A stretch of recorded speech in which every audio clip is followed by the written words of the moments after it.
ఐదేళ్లలో బొచ్చడు తప్పులు పుట్టెడు అప్పులు. వాళ్ళు చేసిన తప్పులను సరిదిద్దడానికి, వాళ్ళు తెచ్చిపెట్టిన అప్పులను కట్టడానికి, అప్పులు కట్టడానికి మళ్ళీ అప్పులు చేయాల్సి వచ్చింది అధ్యక్ష. వాళ్ళు చేసిన అప్పులకు మిత్తిలు కట్టాలంటే మళ్ళీ బ్యాంకులో పోయి తేవాల్సి వచ్చింది అధ్యక్ష. ఇవాళ మేము ఎన్ని 1,00,000 కోట్లు తెచ్చినా, 1,27,000 కోట్లు తెచ్చినా వాళ్ళు పెట్టిన పాపం, వాళ్ళు పెట్టిన పాపాల పుట్టను తిరిగి చెల్లించడానికి తల తాకట్టు పెట్టి ఈరోజు మేము పేద రైతులకు ఈరోజు రైతు భరోసానో, లేకపోతే వారు కోరుకుంటున్న కౌలు రైతులకో, ఇంకొకరికో, లేకపోతే మహిళలకు ఇస్తున్న డబ్బులు ఎందుకు ఇవ్వలేకపోతున్నాం అధ్యక్ష? ఫీజు రియంబర్స్మెంట్ ఎందుకు సమయానికి ఇవ్వలేకపోతున్నాం? హాస్టళ్ల బిల్లులు ఎందుకు సమయానికి మేము కట్టలేకపోతున్నాం? ఎందుకు తులం బంగారము కళ్యాణ లక్ష్మి షాది ముబారక్లో ఇవ్వలేకపోతున్నాం? ఇవన్నిటికీ ఉన్న ఆదాయం మొత్తం, తెస్తున్న అప్పులు మొత్తం వాళ్ళు చేసిన పాపాలకు చెల్లించడానికే పోతుంది అధ్యక్ష.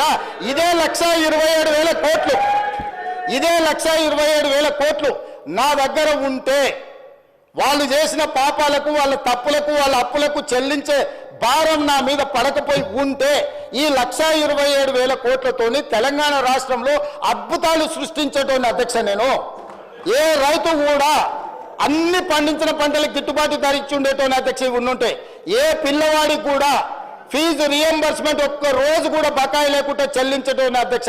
ఏ ఆరోగ్యశ్రీ మన హాస్పిటళ్లకు అక్బరుద్దీన్ ఓవైసీ గారు పదే కలిసి ఆరోగ్యశ్రీ బిల్లులు చెల్లించండి, హాస్పిటల్ బతకలేకపోతున్నాయి, డాక్టర్లు జీతాలకు ఇవ్వలేకపోతున్నాం అని చెప్తుంటే అడక్క ముందే నెల అడ్వాన్స్ ఇచ్చి ఉండేటోని అధ్యక్ష. ఇవాళ ఈ రాష్ట్రంలో సంక్షేమ పథకాలు, అది రైతు భరోసా కావచ్చు, లేకపోతే రైతు రుణమాఫీ కావచ్చు, లేకపోతే ఫీజు రియంబర్స్మెంట్ కావచ్చు, ఆరోగ్యశ్రీ కావచ్చు, లేకపోతే పేద ప్రజలకు ఎన్నికల్లో ఇచ్చిన 6 గ్యారంటీలలో ఏదైనా ఒక గ్యారంటీ ఆలస్యమైందంటే ఆ పాపం ఈ పాపాత్ములదే అధ్యక్ష.